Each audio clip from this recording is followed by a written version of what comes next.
I ruined a man's life. Okay. This happened about 4 years ago, but I recently found out how part of my revenge plan planned out, which is what prompted me to post this. I have never shared this with anyone before. Background.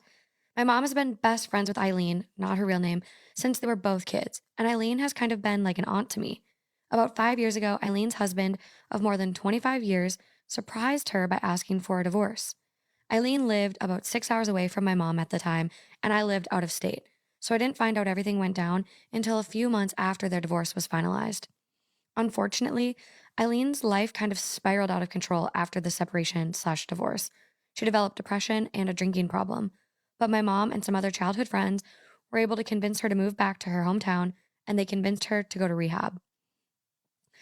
I moved back home shortly before Eileen went to rehab, and because my school/work schedule was pretty flexible, I was able to house sit and take care of some stuff while she was in rehab. The first time I visited her in rehab, I got the whole divorce story, and it was bad. Eileen's ex, Jeff, hadn't talked to Eileen about any problems prior to asking for a divorce, so she just assumed he fell out of love with her. But I was immediately skeptical about the things Eileen told me. First, Jeff, who was an executive at a pharmaceutical company earning mid six figures, was fired from his job a year before they split up and decided to take a break before looking for another job. It was weird to me that Jeff decided to take a break from work because he's always been such a workaholic.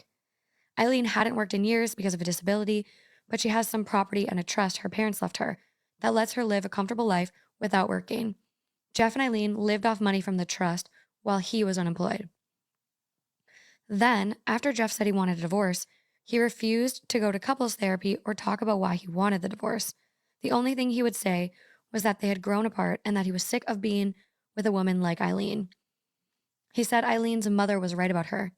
Eileen's mother was a classic narcissist, and she bullied Eileen horribly about her attractiveness, weight, intelligence, etc., which caused a lot of psychological problems that Jeff knows about. Finally, right after the divorce was finalized, Jeff moved out of state, but to a state he didn't have any family or connections in.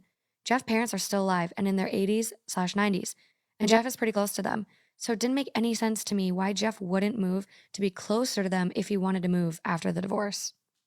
I didn't say anything to Eileen because I didn't want to upset her, but I thought Jeff might have been having an affair, had orchestrated his unemployment to avoid paying alimony, and then moved out of state to be with his mistress. I just didn't have a way to confirm it at the time.